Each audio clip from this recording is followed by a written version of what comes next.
Huling Hirit, The Misha Story. Ang pagtataksil ay laging may kapalit. Hindi man ngayon ay darating ang panahon na ang mundo mismo ang sisingil sa atin sa mga maling desisyon na ginawa natin. Kaya hanggat maaari ay matutong pahalagahan ang tiwala sa atin ng mga tao at lagi nating piliin ang tama kesa sa mali. Ikaw, kabarangay, naniniwala ka bang may karma para sa lahat?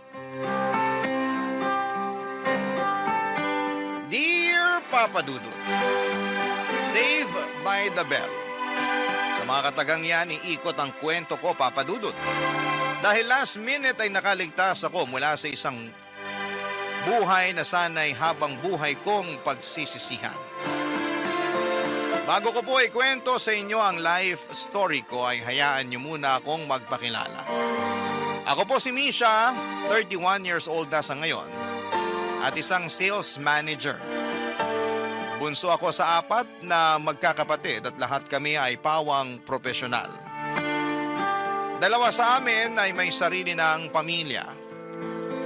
At ako at ang pangatlo kong kapatid na isang lesbian na lamang ang tanging natitira na kasama ng mga magulang ko sa bahay.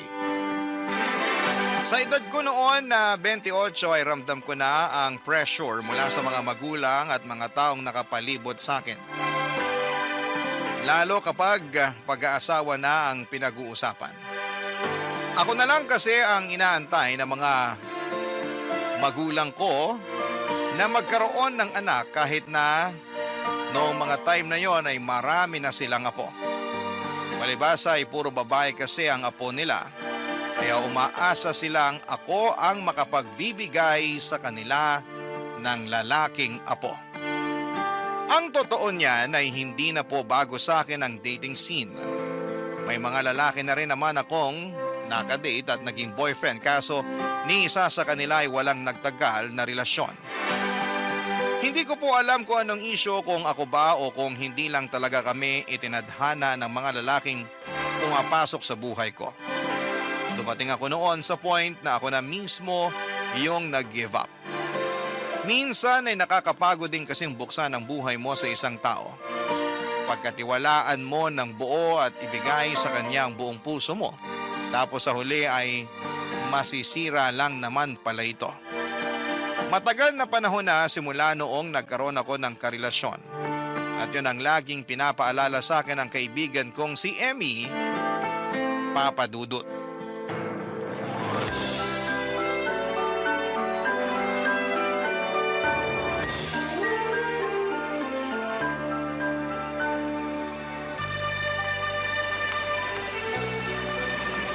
Grabe, ang hirap mag-book ng sasakyan ngayon ah. Bakit kaya? Rush hour kasi.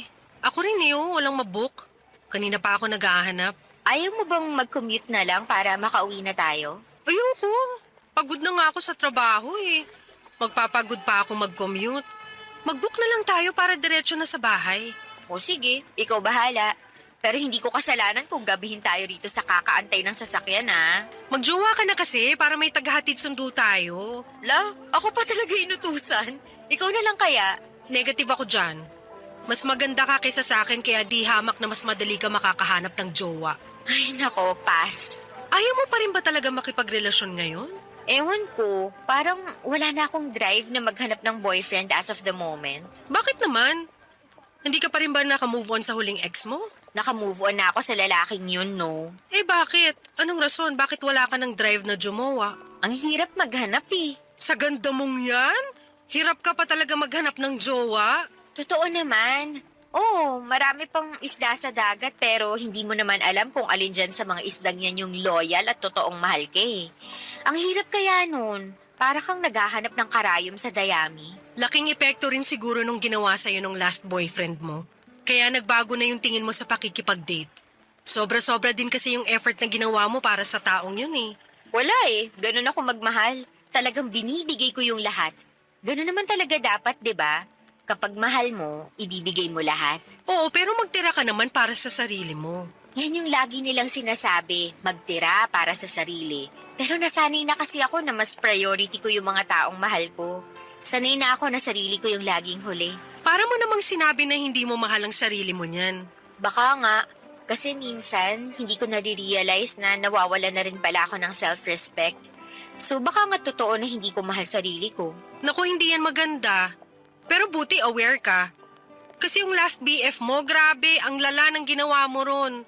Habol to the max talaga na para bang may ipinatago kang milyones sa lalaking yun. Kaya ayaw mo siyang pakawalan. Tumibok yung puso ko para sa kanya eh. Hindi naman kasi porket niloko ka, hindi mo na mahal agad. Yan yung masakit eh. Niloko ka na't lahat, mahal mo pa rin. Kaya nga sinasabi nila na minsan, nakakatunaw talaga ng utak yung pag-ibig na yan. Diba? Kaya hindi mo ko masisisi kung bakit wala pa ako sa mood na makipagjowa sa ngayon. Hindi pa ako ready na maranasan yung nangyari sa akin noon. Kung sa bagay, trauma malala no? Tiis-tiis na lang muna tayo sa ganito na nagko-commute pa uwi. Pero sana, kung sino man sa atin yung maunang magkajowa, sana makabingwi tayo nung may kotse para hindi na pahirap ang umuwi. Kung sinwerte. Pero kung ako tatanungin mo, bago ko problemahin yung mga ganyang bagay, siguro gusto ko munang ayusin yung ugali ko pagdating sa pag-ibig. Which is, Ayun nga, yung lagi kong hinuhuli yung sarili ko. Sana kapag dumating yung time na magkaroon ulit ako ng boyfriend, matutunan ko ring mahalin at irespeto yung sarili ko. simulan mo na ngayon. Ang mahalaga, alam mo na kung ano yung problema. One step at a time. Nandito naman ako napagsasabihan ka kapag sumobra ka na. Salamat. Basta dapat non-negotiable na yung cheating Once nag-cheat, hiwalay na agad. Wala nang habol ng habol parang aso. Try kong gawin yan. O sige, hanap ka na ng jowa para matry mo. Sirha. O yan na, may nag-accept na sa booking ko. On the way na ba? Sabay na lang ako sa'yo. Oo, papunta na siya. Ayan, very good. Gusto ko na kasi mag-shower, sobrang lagkit ko na. Girl, same.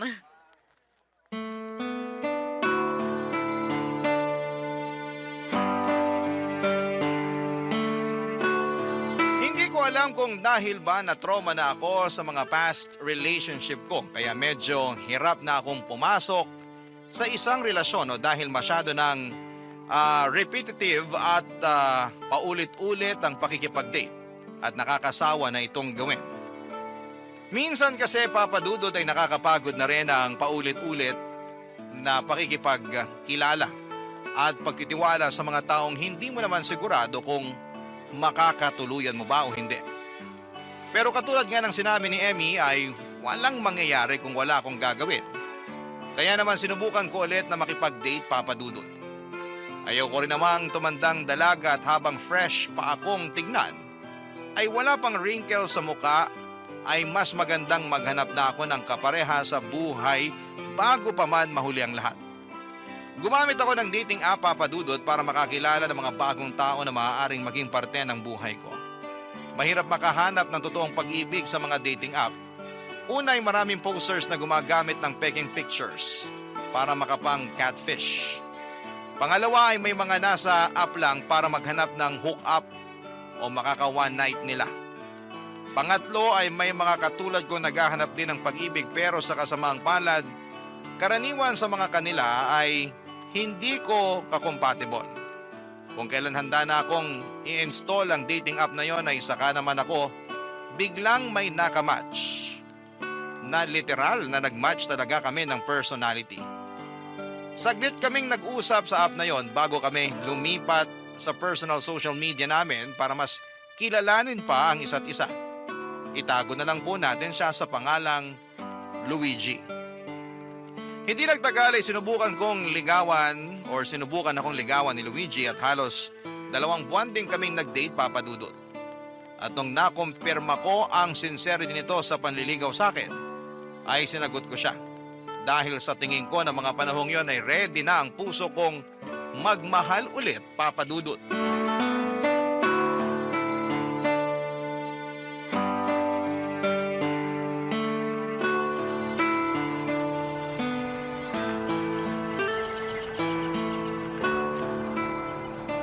Wala kang trabaho ngayon? Wala. Pang-umaga na ako ulit eh. Bakit mo natanong? Wala naman. Gusto ko pa sana kasing maglakad-lakad eh. Ngayon ko lang kasi na-enjoy maglakad sa labas ng ganitong oras. Talaga? Bakit naman? Wala. Nakakatakot kayang maglakad ng mag-isa tuwing gabi. Baka mamaya ma-hold up pa ako. Eh ngayon, hindi ka natatakot? Hindi na, kasi kasama naman kita. I feel safe at the moment, kaya nai-enjoy ko tong ginagawa natin ngayon. Siguro naman, masisave mo ako if ever ma-hold up tayo. Oo naman. Nag-taekwondo class kaya ako nung bata pa ako. Di nga, totoo? Oo, totoo. May free taekwondo class noon sa lugar namin. Sumali ako. Kahit papaano naman siguro, marunong pa rin ako sumipa hanggang ngayon. So, bakit naman mas gusto mo maglakad? Ewan ko, nakaka-clear kasi ng utak yung naglalakad ka lang. Yung hindi ka nagmamadali, hindi mo alam kung saan ka pupunta. Romantic tingnan parang sa mga Korean novela. Sige, samahan kita maglakad. Kahit saan pa tayo mapunta. Pero sabihin mo lang kung pagod ka ng maglakad. Baka mamaya di mo pala bet tong ginagawa natin. Hindi, okay lang naman. Mas gusto ko nga ito eh. May cardio na agad pagkatapos natin magsanggip kanina. Oo nga pala, nalimutan kong physically active ka pala. Kaya maganda pangangatawan mo eh. Hindi naman, sakto lang. Pero maliban sa physical appearance, mas nangingibabaw para sa akin yung personality mo. Talaga ba? Anong klaseng personality ba meron ako? Marami. Una, napaka-caring mo. Hindi lang sa akin kundi pati sa mga taong nasa paligid mo, kahit hindi mo kakilala. Respectful ka, marunong gumalang sa boundaries ng taong kausap mo. Mahaba ang pasensya mo, tsaka at peace ako kapag nakakausap at nakakasama kita. Para naman akong santo sa description mo. Hindi, totoo nga. Yun yung mga bagay na nagustuhan ko sa'yo. Ikaw rin naman eh. Marami ako nagustuhan sa'yo. Tulad naman ng Sweet ka, good listener, tsaka very accommodating. Hindi ka padalos-dalos sa mga desisyon mo. At alam mo kung ano yung limit mo. Totoo ba? Oo, totoo. Yun lahat yung mga napansin ko sa'yo. Parang hindi naman. May instances kasi ako minsan na kapag nasobrahan, wala ako natitira para sa sarili ko. Kapag nagustuhan ko na kasi yung isang tao, gagawin ko lahat para lang ma-please ko yung taong mahal ko. Medyo may pagka-people pleaser kasi ako eh. Parehas pala tayo eh. May pagka-people pleaser din ako. Siyempre sa'yo, expected na yung pagiging pleaser mo. Part yun ng trabaho mo bilang manager eh. Eh ako? As in, hindi ko kayang mag-no sa mga tao basta alam kong kaya ko namang gawin. Minsan dun ka talo kapag hindi ka marunong humindi. Kapag oo ka lang kasi ng oo, na-exploit ng mga tao yung kabaitan mo. Totoo yan.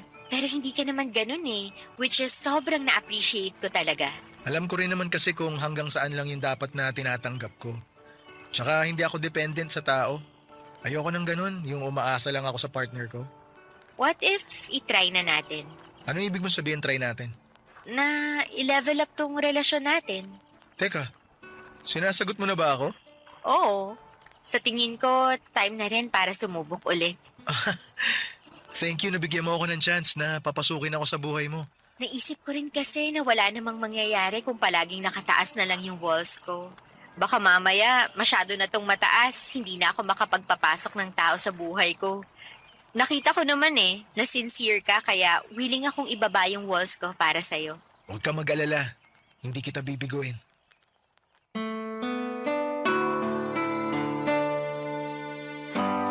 Papadudot manager sa isang fast food chain si Luigi Papadudot. Breadwinner siya ng kanilang pamilya kung saan ay may 6 siyang kapatid at bunsong pinag-aaral pa.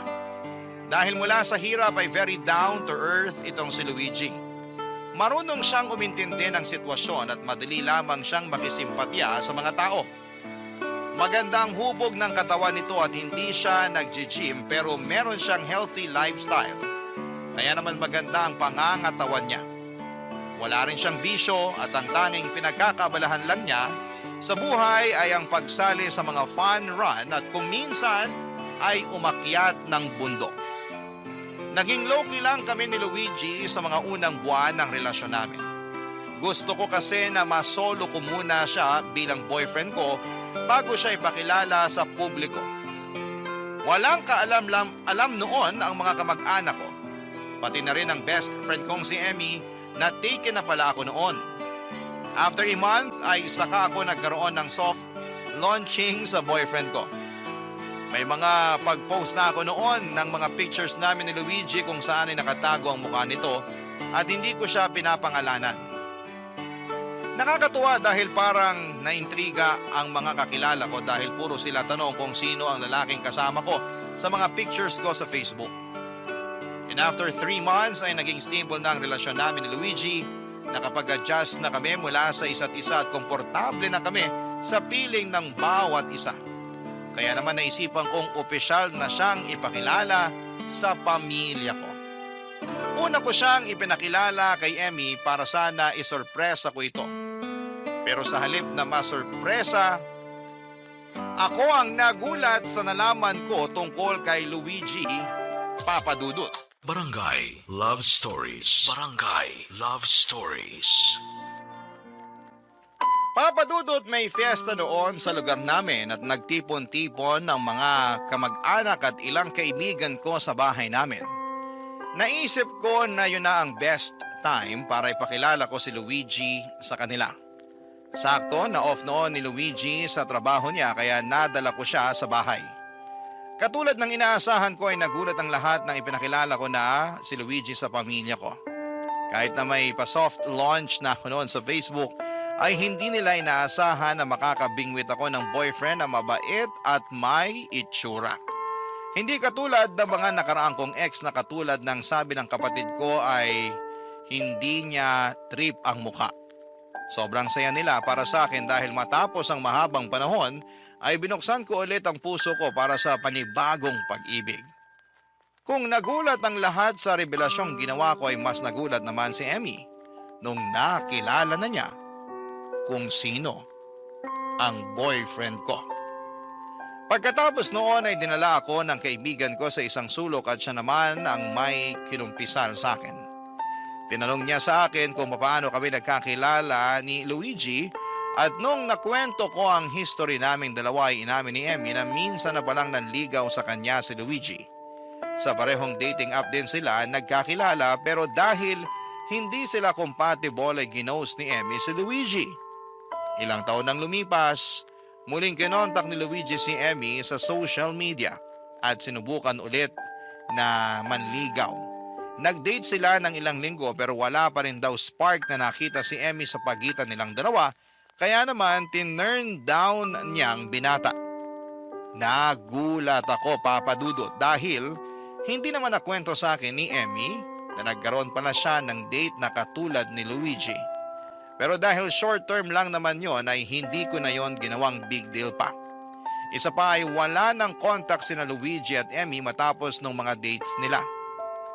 Noon na lang sila nagkita ulit at nung busy akong kausap si Mama ay nagkaroon ng pagkakataon na mag-usap ang dalawa, Papadudut.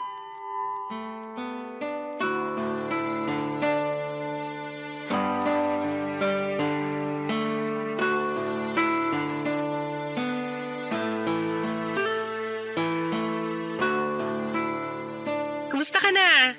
Naalala mo pa ba ako? Ikaw nga yung dapat kong tanungin yan eh. Nagulat ako na naaalala mo pa pala ako. Paminsan-minsan, nakikita ko yung mga post mo sa Facebook. Kapag dumadaan yung mga picture mo sa feed ko, naaalala ko na, ito yung nanligaw sa akin noon. Yung binasted mo. Grabe naman, hanggang ngayon hindi ka pa rin makamove on. Na-insecure ako nun eh. Nung ginost mo ako, tinanong ko pa yung sarili ko kung pangit ba ako. Hala, hindi naman sa ganun. Hindi lang talaga ako ready sa relationship ng mga panahong yun. Tsaka hello, pandemic kaya nun. Pero okay lang. Hindi ka naman required na gustuin yung mga taong nagkakagusto sa'yo eh. So, kumusta ka naman? May boyfriend ka na ba ngayon? Wala pa rin. Hanggang ngayon, wala pa rin? Until now, hindi pa rin ako ready eh. Talaga ba? Ilang taong ka nang hindi ready ah. May inaantay ka ba? Wala naman. Or baka meron, hindi ko lang alam. Wala akong makita na compatible sa ugali ko eh. Tsaka hindi naman ako nagmamadali. Nai-enjoy ko pa rin naman pagiging single ko kahit papano. Ah, okay. Yun ang mahalaga. At least masaya ka kahit single ka. Oo naman. Hindi naman porket single, ibig sabihin malungkot ka na eh. Marami pa namang ibang bagay dyan na nagpapasaya sa akin. Tulad ng? Kaibigan, family, matcha, fries, pizza. Kanya-kanyang trip talaga eh, no?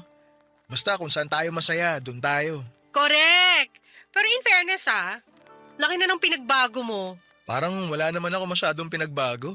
In terms of physical appearance, sobrang nagbago ka. I mean, hindi naman tayo close. Kaya hindi ko alam kung may pagbabago sa personality mo. Pero sa itsura, malaking nagbago simula nung huli tayo nagkita.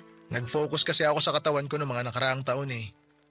Nakakatuwa na malaman na may improvement naman pala ako kahit papano. Anong kahit papano? Malaki ka mo. Nagji-gym ka ba? Hindi, more on outdoor activities ako. Running, mountain climbing, nagbabike ako minsan, tsaka calisthenics. Noong mga nakaraang taon, simula nung nakagraduate yung bunso namin, nagkaroon na ako ng oras para sa sarili ko. Okay. Kita naman yung outcome eh. Mas defined na yung features mo ngayon, especially sa mukha. Na-highlight yung panga at saka yung cheekbones mo. Salamat. Ikaw din naman, mas gumanda eh. Asus, bola. Huwag nga ako. Di ako nang bubola, totoo. Mas gumanda ka nga ngayon. Ay naku, tigilan mo ako. Basta masaya ako para sa inyo ni Misha. Mas lalo na sa kaibigan kong yon kasi finally, nagkaroon ulit siya ng time para sa love life niya. Nagulat nga ako na magkaibigan pala kayo. Small world, no? Oo nga eh. Napakalaking coincidence nun. Ako naman, masaya ako na nagkita tayo ulit. Ako rin. Congratulations sa inyong dalawa. Sa wakas nahanap mo na rin yung para sa'yo. Hindi ka natatambay sa mga dating app. Oo nga eh. Sana mag-work. Mag-work yan kung i-work out nyo yung relationship nyong dalawa. Basta huwag ka mag-a-attempt na lokohin yung kaibigan ko. Kasi ako talaga makakatapat mo. Huwag kang mag-alala, hindi ko gagawin yun kay Misha. Iba pa naman ako magalit. Sobrang soft kasi ni Misha eh. Minsan okay lang sa kanya yung kahit nasasaktan na siya, basta ang gusto niya, hindi siya nakakasakit ng damdamin. Nabanggit nga niya sa akin na people pleaser daw siya. Pero sigurado ako na hindi ko hahayaang humantong kami sa point na iti-take for granted ko siya. Dapat lang. Minsan kasi kulang sa initiative si Misha lalo na pagdating sa sarili niya. Hindi niya alam kung kailan dapat tumigil kapag sobra na. Huwag kang mag-alala, ako nang bahala sa kaibigan mo. Patutunayan ko sa kanya na napunta siya sa tamang tao. Ay, ang sweet naman. O siya, pumasok na tayo. Baka kanina ka pa hinahanap ng girlfriend mo. Sige, mauna ka na. Magpapahangin lang ako saglit dito sa labas. Medyo overwhelming kasi yung mga tao sa loob eh. Gusto mo ba tawagin ko si Misha para samahan ka rito sa labas? Huwag na. Susunod din naman ako agad sa loob. Okay, sige. Maiwan na kita. Pasok na ako. Very supportive si Emmy sa naging relasyon namin ni Luigi. Hindi perpekto ang naging takbo ng relasyon namin, Papa Dudut. May mga pagkakataon na nagkakaroon kami ng mga hindi pagkakaintindihan dahil sa trabaho, expectations sa buhay, at minsan ay miscommunications. May time din noon na muntik na kaming maghiwalay dahil pakiramdam namin ay wala ng bago sa relasyon namin. Pero sa kabila nito ay mas pinili naming hanapin ang punot dulo ng mga problema namin para sabay namin itong ayusin. Ang mga bagay na yon ang mas nagpapatatag ng pagsasama namin ni Luigi, Papa Dudut. Loyal na boyfriend si Luigi at very open siya sa akin pagdating sa mga bagay na sa tingin niya ay hindi tugma sa mga paniniwala niya. Minsan ako yung nag-adjust, pero may mga pagkakataon din na siya ang umaayon sa mga kagustuhan ko.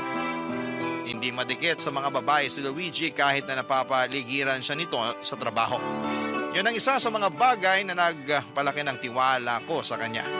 Dahil hindi siya nagpapakita sa akin ng anumang klaseng panloloko sa loob ng ilang taong pagsasama namin.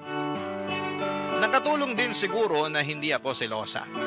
Mas pinili kong pagkatiwalaan ng boyfriend ko kahit na makailang beses na akong naloko noon sa mga previous relationship ko. Alam kong masyado pang maikli ang 3 years na pagsasama namin ni Luigi noon. Pero ng mga panahong yon ay sobrang komportable at contented na ako sa kanya. Wala na akong ibang mahihiling pa sa relasyon naming dalawa. Kaya nung pinag-usapan namin ang tungkol sa pagpapakasal ay nasabi ko sa kanya na ready na ako. Hindi na rin naman kami bumabata. Kaya wala ring silbi kung patatagalin pa namin ito, lalo na kung sa simbahan din lang naman ang tuloy naming pareho.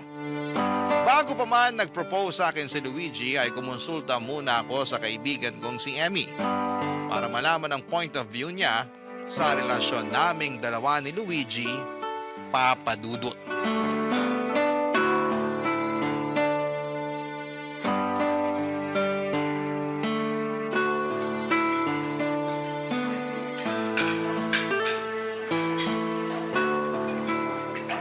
In fairness, ang tagal ko na rin hindi nakakatikim ng bibimbap ha. Nakakabusog nga eh. Hindi pa ako nangangalahati pero parang puno na tong tiyan ko.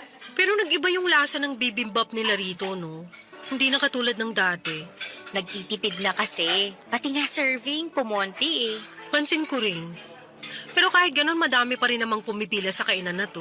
Koreanong hilaw kasi karamihan sa mga Pinoy. Kaya kahit mahal yung pagkain, gora pa rin sila.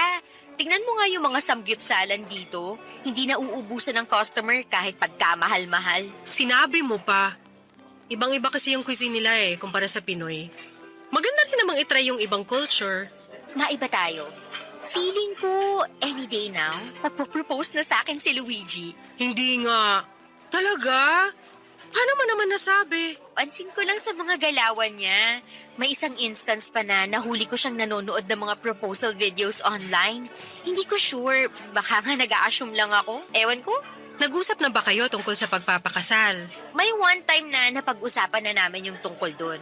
Parang randomly, napunta lang bigla sa kasal yung topic namin. Tapos ayun, Wala naman siyang sinabi or tinanong if handa ka na magpakasal? natanong niya na sa akin yun. O anong sagot mo? Sabi ko, feeling ko ready naman na ako. Nasa tamang edad na rin kami para magkapamilya eh. Pero hindi ba masyadong maaga? 3 years pa lang kayo ah. Wala naman yun sa tagal ng pagsasama eh. Kung committed na talaga kayo sa isa't isa, 3 years man yan o 10 years, kung sa kasal din lang naman mauuwi ang lahat, ba't hindi pa natin gawin ngayon, di ba? Ay, may point ka. Oo nga. Pero hindi rin kasi biro ang kasal, lalo na't wala pang divorce dito sa Pilipinas. May annulment nga, mahal naman. Maganda yung pag-isipan niyo muna bago kayo sumabak sa ganyang kalaking desisyon. Tandaan mo, nasa huli ang pagsisisi. Bakit? Sa tingin mo ba hindi kami magtatagal ni Luigi? Hindi naman sa ganon. Tsaka wala akong karapatang mag-comment tungkol dyan kasi wala naman akong alam sa pagsasama niyo eh. Kayo mismo ang makakapagsabi niyan. Parang magkapareho naman kami ng iniisip eh. Maging siya naman, ready na raw magpakasal kung sakali. Eh kung pareho naman pala kayong sure, why not? Desisyon niya namang dalawa yan eh. Nakakaloka.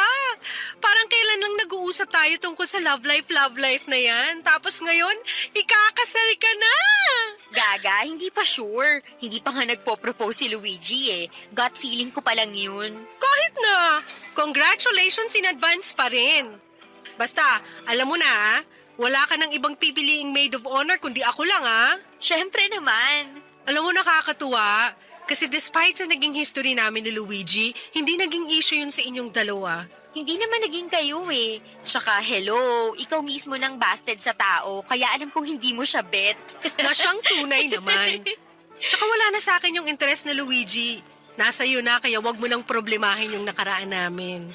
Kung tutuusin, wala naman talaga kaming nakaraan. Ginost ko nga, di ba? Hindi ko naman pinoproblema yan actually. Natuwa nga ako na inamin nyo agad na may history pala kayo. Tsaka isa pa, nakita ko naman the previous years kung gano'n nyo nire-respeto yung boundary ng isa't isa. Pati na rin yung sa akin. Nasa respeto lang talaga yan sa tao. Marunong akong dumistansya, lalo na kapag feeling ko medyo uncomfortable na yung sitwasyon. Kinakabahan ako. Bakit naman? Parang lagi na akong on edge ngayon eh. Lalo na't alam ko na baka mag-propose sa akin si Luigi anytime. Alam mo namang hindi ako mahilig sa mga surprises eh. Alam mo, enjoyin mo na lang yung moment kesa i-overthink mo. Kahit naman anong mangyari, alam naman natin kung anong kalalabasan ng proposal eh. Unless, nagdadalawang isip ka. Hindi naman ako nagdadalawang isip. Hindi ko lang alam kung anong magiging reaction ko once na nag-propose na nga si Luigi. Basta be natural. Huwag mo na yung isipin masyado. Baka mamaya maging scripted pa yung reaksyon mo. Masasayang lang effort ni Luigi. Ay nako, wag na nga nating pag-usapan yan. Nagkaka-anxiety ako eh. Imbis na ma-excite, mas lalo pa akong kinakabahan. Sige na nga, change topic na tayo. Hindi naman ako nagmamadaling magpakasal. Okay lang sa aking maghintay pa ng ilang taon pero ng mga panahong yon. Alam kong anumang araw ay magpo-propose na talaga sa akin si Luigi. Kapansin-pansin na kasi sa mga galawan nitong may tinatago siya. Kaya naman araw-araw ay nag-expect na rin ako noon na anumang oras ay bibigyan na ako ni Luigi ng singsing. Hindi rin naman nagtagal ang proposal na inaabangan ko. Isang araw pagka-uwi ko galing trabaho ay nadatnang ko si Luigi sa bahay kasama ang mga kapatid ko, pati na rin ang ilang kaibigan namin katulad ni Emmy. May okasyon noon, anniversary ng mga magulang ko. Pero hindi ko inaasahan na magkakaroon ng kaunting salo-salo sa bahay dahil never namang naghanda sila mama at papa kapag anniversary nila. Nagkaroon lang sila ng date sa labas dahil gusto nilang para sa kanilang dalawa lang ang moment na yon. Ganon nila sineselebrate yon. Pero nung time na yon ay pinaghandaan nila ang anniversary nila na siyang kinagulat ko. After ng celebration, isang scavenger hunt ang inanunsyo ni Luigi sa mga bisita. May tinago raw siyang ilang regalo sa bahay na kailangan naming hanapin. Wala pa mang go signal ay isa-isa nang naghanap ng regalo ang mga bisita sa bahay. That moment, inaasahan ko na yun na ang oras na magpo-propose sa akin si Luigi dahil ramdam ko na ang mga bagay na ito. Habang naghahanap, sa kusina ay itinuro ako ni Emmy sa ilalim ng lababo. May nakita raw siyang box doon na may nakalagay na pangalan ko. Excited akong binuksan ito, nag-aakalang singsing na ang nasa loob. Pero pagbukas ko ay nadismaya ako nung isang pares ng hikaw ang nasa loob nito. Pagkalabas ko ng kusina ay nagulat ako noong nakita ko si Luigi sa gitna ng sala na nakaluhod ang isa niyang paa. May hawak itong box at sa loob ng box ay isang singsing. Paglapit ko sa kanya ay doon na niya hiniling ang mga kamay ko, Papa Dudut. Sinagot ko na siya. Pumayag akong magpakasal kay Luigi. Barangay Love Stories. Barangay Love Stories. Papa Dudut, sobrang excited ng lahat noon sa magaganap na kasal. Napag-usapan namin ni Luigi na simple lang ang mangyayaring kasalan at hindi rin naman kasi ganong kalaki ang sinasahod naming dalawa para magkaroon ng ingrandeng kasal. Kaya okay na sa amin yung simple. Ang mahalaga ay mapag-isang dibdib kami sa simbahan. Si Emmy ang ginawa kong maid of honors na siyang naging kasama ko sa pagbuo ng plano para sa magaganap na kasal. Kasama ko siya sa paghahanap ng gagawa ng murang cake at pati na rin sa pagpili ng mga pagkain ihahanda sa reception. Mabuti na lamang, Papa Dudut, at may mga ninong at ninang kami ni Luigi na nagregalo ng baboy na siyang kakatayin para may panghanda kami. Nakahanap din si Emmy ng local singer na kakanta sa kasal ko. Sa tulong niya ay nakahingi kami ng discount para sa talent fee nito. 2 buwan ang iginugol naming oras para sa paghahanda sa kasal. Papa Dudut, hindi ko maiwasang makaramdam ng anxiety noon habang binibilang ang mga araw bago ang wedding. Isang malaking desisyon kasi ang pagpapakasal at araw-araw kong ipinapanalangin noon na sana'y tama ang desisyon na gagawin ko. Hindi naman sa pinagdududahan ko ang fiancé ko ng mga panahong yon. May mga pagkakataon lang na makakaramdam ka ng takot sa mga malalaking bagay kung saan ay marirealize mong magbabago na pala ang buhay mo. Sa iba ay cold feet ang tawag nila doon. Yung mawawalan ka ng kumpiyansa at mapapalitan ito ng takot. Pero sa huli ay nalabanan ko ang lahat ng ito, Papa Dudut. Isang araw bago ang kasal ay nag-decide kami ni Luigi na magkaroon ng no contact rule. Walang text, walang chat, walang tawag. Isang araw ang ibinigay namin sa isa't isa na hindi kami magkikita at magkakausap. Saka na lang ulit kami magkikita sa simbahan na sa araw mismo ng kasal. Nung araw na yon ay nag-beauty rest lamang ako para maging fresh ako kinabukasan. Ang hindi ko alam, may ibang tinatrabaho na pala si Luigi ng araw na yon. Hello,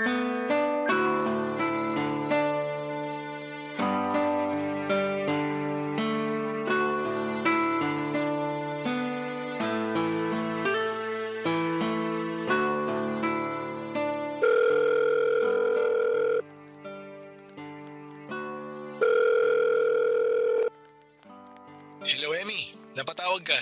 Oh, gising ka pa pala. Akala ko tulog ka na. Hindi ka kasi nag-reply sa message ko eh. Nanonood ako eh. Pasensya na. Ba't gising ka pa? Late na oh. Hindi ako makatulog. Bakit naman? Kinakabahan ka para bukas. Medyo, pero mas excited ako kaysa kabado. Anong meron? Ba't ka nga pala napatawag ng gantong oras? Hindi rin ako makatulog eh. Bakit? Kinakabahan ka rin? Hindi. May ibang tumatakbo sa isip ko ngayon. Ano naman yun? Luigi, sure ka na ba talaga bukas? Anong ibig mo sabihin? Ikakasal na kayo ni Misha. Alam mo naman ibig sabihin nun, di ba? Ay, oo, alam ko. Yun naman talaga yung usapan natin eh, di ba? Kapag ikakasal na kami ni Misha, titigil na tayo sa ginagawa natin. Hanggang dito na lang ba talaga tayo? Eh, paliwanag ko naman ng maayos sa iyo yung sitwasyon natin, di ba? Kung ano man yung meron tayo, panandalian lang yun. Alam ko. Alam ko naman yun eh. Pero napapaisip lang ako.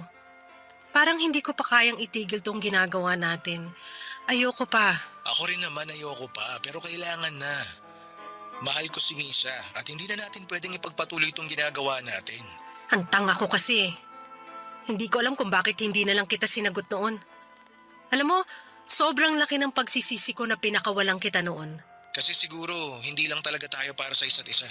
Kung hindi tayo para sa isa't isa, bakit tayo nagkaroon ng ganitong relasyon ngayon? Bakit natin to ginagawa sa likod ni Misha? Hindi ko alam. Siguro dahil may sarili-sarili tayong pangangailangan na tayo lang ang makakapagbigay. Hindi ko alam, Emmy. Paano yan? Kapag ikinasal na kayo ni Misha, hindi mo na makukuha sa akin yung pangangailangan na sinasabi mo. Kaya ko naman tumbasan ng ibang bagay yung pangangailangan kong yun eh. Katulad nga ng sabi ko sa'yo, kung ano man yung meron tayo ngayon, alam nating pareho na hindi yun magtatagal. May chance ka pa para magbago ang isip mo. Ako na lang, please. Sorry, Emmy. Pero iba si Misha eh. May isang bagay na meron siya na wala ka. Yun yung pagmamahal ko sa kanya. Sana pala hindi na lang ako pumatol sa'yo. Sana pinigilan ko na lang yung sarili ko kung alam ko lang na ganito pala yung mararamdaman ko para sa'yo. I'm sorry. Hindi pa kita kayang bitawan eh. Hindi ko talaga kaya. Isipin mo na lang si Misha. Anong mararamdaman niya kapag nalaman niya tong ginagawa natin? Mas maganda na itigil na natin to bago pa niya malaman yung totoo. Nakakakonsensya na inaahas ko ang sarili kong kaibigan, pero ano magagawa ko kung nahulog na ako sa'yo? Sorry pero hindi talaga pwede. Paano ngayon kita aalisin sa isip ko? Ang hirap nun, Luigi. Na palagi kitang makikitang may kasamang iba. Best friend ko pa. Hindi rin naman kita makakalimutan eh. Lalo na maraming gabi rin yung pinagsaluhan natin. Teka, gusto mo ba puntaan kita ngayon? Ha? Ngayon? Pero anong oras na? Hindi rin naman ako makatulog eh. Magkita tayo. One last time kung gusto mo. Ano to? For closure, ganon? Pagbigyan lang natin yung mga sarili natin. Kahit sa huling pagkakataon. One last time? Oo. Ayaw mo ba? Sige. Aantayin kita rito. Pero wag dito sa bahay. Hanap tayo ng ibang lugar. Sige, ako nang bahala dyan. Magpapalit lang ako ng damit. Yung motor na gagamitin ko para mas mabilis. Okay.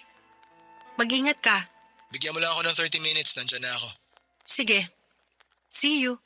See you. Nang gabing yon, Papa Dudut, ay wala akong kamalay-malay na may milagro na palang nangyayari sa pagitan ng groom ko at ng sarili kong maid of honor. Ang lalaki mapapangasawa ko at ang best friend ko ay magkasamang nagsasaya bago ang mismong kasal namin.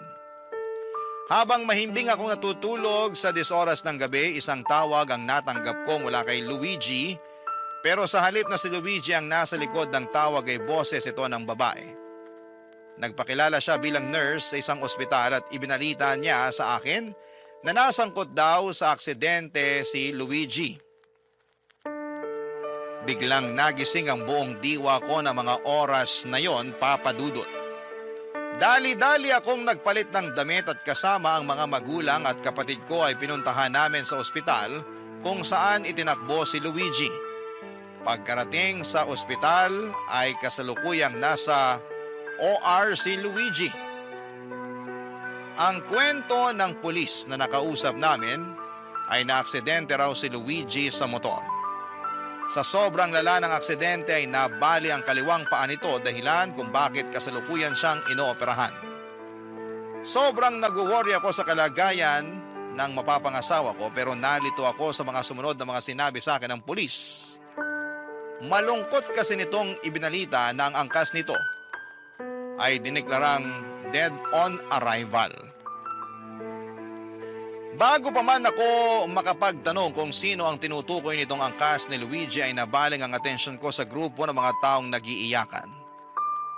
Lumubog ang puso ko noong nakilala ko kung sino ang mga ito, walang iba kundi ang pamilya ni Emmy, Papa Dudut.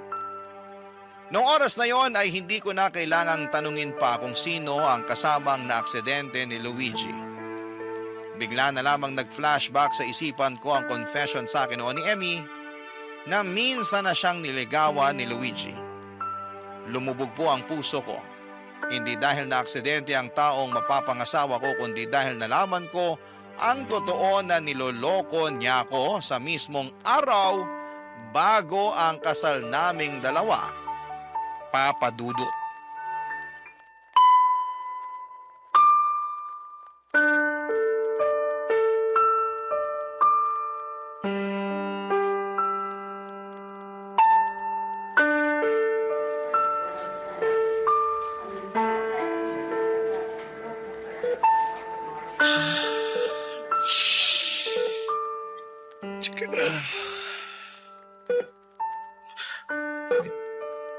Misha, Kumusta ka na? Anong nararamdaman mo? hindi ko pa rin magalaw tong pa ako. Ano ba kasing ginagawa mo sa labas ng ganong oras? Bakit ka pa lumabas? Alam mong ikakasal na tayo kinabukasan. Hindi kasi ako makatulog kaya naisip ko na magpahangin muna. Hindi ko naman nakalain na maaaksidente ako Ako rin, hindi ko rin in-expect yung nangyari. Sobra. I'm sorry, Misha. Sorry dahil na-aksidente ka at canceled yung kasal? O may iba pang ibig sabihin yung sorry mo? Anong ibig mong sabihin? Ito na yung chance mo para sabihin yung totoo, Luigi. Sa'yo ko mismo gusto malaman ang totoo, kaya please, sabihin mo na kung ano yung totoong nangyari sa'yo kagabi. Yun nga, lumabas ako para magpahangin tapos... Hindi yun yung nangyari eh. Kulang-kulang yung kwento mo. Hindi kita magets. Alam ko na ang totoo. Hindi mo na kailangang magsinungaling dahil lahat-lahat alam ko na. Gusto ko lang tong marinig mula sa'yo. Misha... Bakit? Bakit, Luigi? Para saan? Bakit mo ginawa sa akin yun? Nagkita lang kami ni Emmy kasi pareho kami hindi makatulog. Nag-stroll lang kaming dalawa. Tama na, please. Tumigil ka na sa pagsisinungaling. Alam ko kung anong nangyari. Nakausap ko na yung mga pulis. May nakagitgitan kayo sa parking lot sa isang hotel. Naghabulan kayo sa kalsada hanggang sa binangga kayo ng sasakyang humahabol sa inyo. Alam ko na sakay mo si Emmy kagabi. Nandito rin siya ngayon sa ospital na to. Nahuli na yung bumangga sa inyo. Kinuwento niya sa pulis ang mga nangyari. Misha, maniwala ka. Wala kaming ibang ginawa ni Emmy. Galing kayo sa parking lot ng isang hotel. Anong gagawin niyo doon ng ganong oras? Umamin ka na, Luigi. Tatanggapin ko naman yung totoo eh.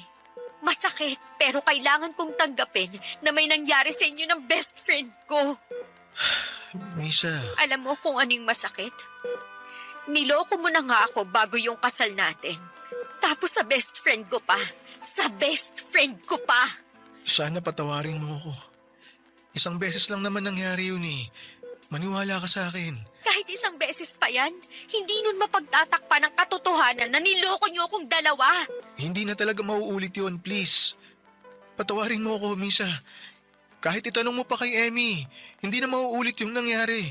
Hindi na talaga mauulit yung bagay na yun kasi wala na si Emmy. Ha? Anong pinagsasabi mo? Paanong wala na si Emmy? Patay na siya. Nagulungan siya ng sasakyang humabol sa inyo. Dead on arrival, sabi ng mga pulis. Patay na si Emmy? Alam mo, May isang bagay na laging sinasabi sa akin si Emmy nung nabubuhay pa siya. Mahalin ko raw sarili ko. Dapat matuto daw akong umalis sa isang sitwasyon kung sarili ko na yung nasasaktan. Susundin ko yung mga sinabi niyang yun. Aalis na ako sa relasyong to. Tapos na ako sa paghahabol. Tapos na ako sa pagbibigay ng second chances. Sinira mo na yung tiwala ko. Kaya pagkatapos ng araw na to, wala ka nang maririnig pa mula sa akin. Misha naman, paano yung kasal natin? Ang dami na nating nagastos para sa kasal. Yun talaga yung pinoproblema mo? Yung gastos? Hindi yung panloloko na ginawa mo? Hindi yung fact na patay na si Emmy dahil na-disgrasya kayong dalawa pagkatapos niyo akong lokohin sa mismong gabi bago ang kasal natin? Ang nasa isip mo ngayon yung gastos sa kasal? Wow! Ibang klase! Eh di magpakasal ka mag-isa mo para hindi masayang yung gastos. Magpagaling ka dyan para makapunta ka mag-isa sa kasal mo. Eh hindi yun ang ibig kong sabihin. Please, Misha, hayaan mo muna ako mag-explain. Sobra. Sobra yung tiwalang binibigay ko sa'yo. Akala ko iba ka. Akala ko ikaw na eh. Hindi mo lang ako sinaktan sa araw mismo ng kasal natin. Sinira mo pa yung pagkakaibigan namin ng best friend ko. Kahit patawarin pa kita sa ginawa mo, iba na ang tingin ko sa'yo, Luigi. Kaya, wala na. Wala na to. Hindi na natin maisasalba tong relasyon natin. Salamat pero ito na yung huling araw na makikita mo ko. Aalis na ako. Teka, Misha, sandali lang. Mag-usap muna tayo. Misha, please! Puno ng galit ang puso ko nung nalaman ko ang katotohanan. Hindi ko alam kung magagalit ba ako o kung ipagluluksa ko ba. Ang pagkamatay ni Emmy ang tanging tao na itinuturing ko bilang best friend. Sobrang gulong-gulo ng isipan ko noon sa puntong hindi ako lumabas ng bahay ng ilang araw. Nagmukmuk lamang ako habang unti-unting tinatanggap ang mga pangyayari. Hindi ko na muling binisita pa si Luigi sa ospital. Ang huling balita ko sa kanya ay naputulan na raw siya ng paa dahil nagkaroon ng komplikasyon ng nabali nitong paa matapos maimpeksyon. Sa kabilang banda ay hindi ko nagawang dumalaw sa burol ni Emmy dahil na rin sa tampo at galit. Alam kong hindi magandang magalit sa taong na mayapa na pero sobrang sariwa pa kasi ang sakit na nararamdaman ko noon.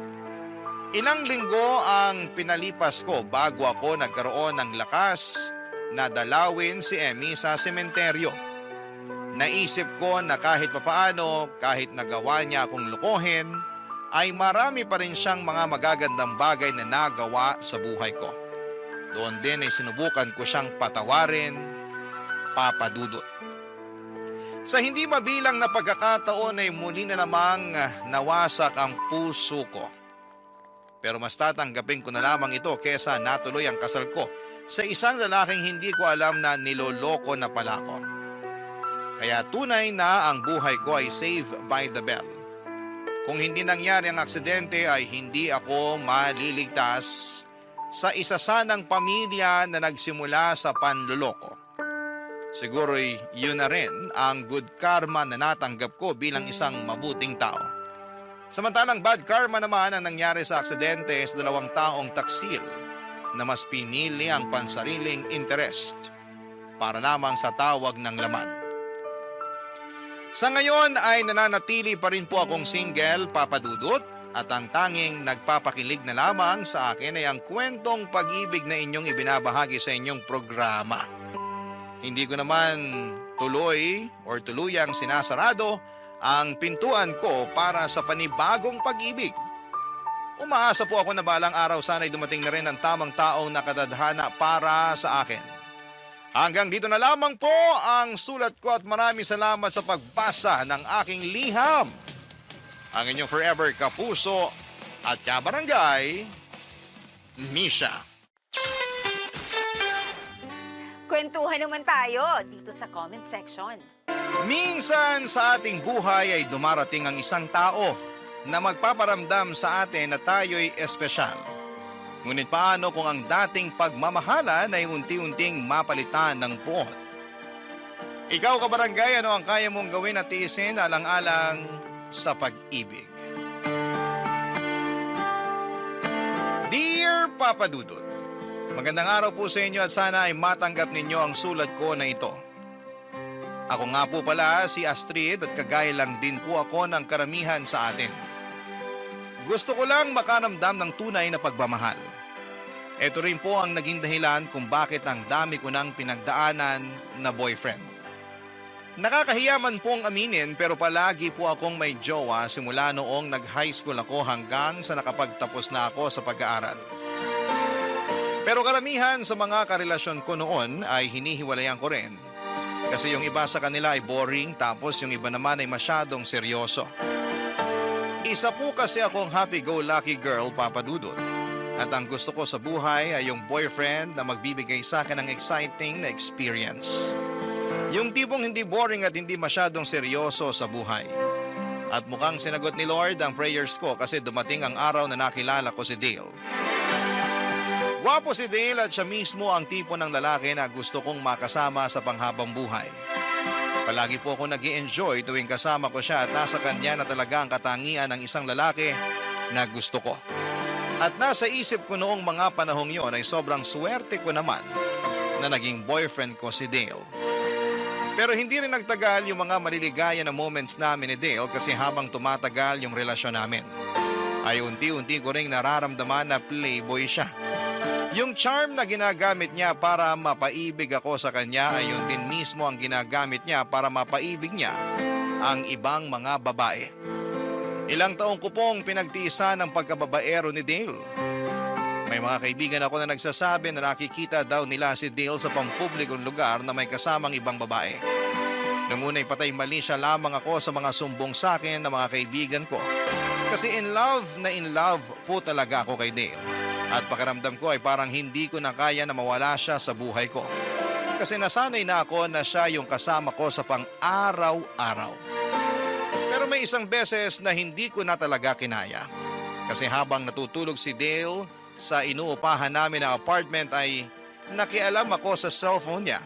At kahit may password yung cellphone niya, ay nakita ko pa rin sa lock screen niya na may notification o mensahe galing sa isang babae na sinasabihan siya ng I love you. At doon na po nagsimulang magwala.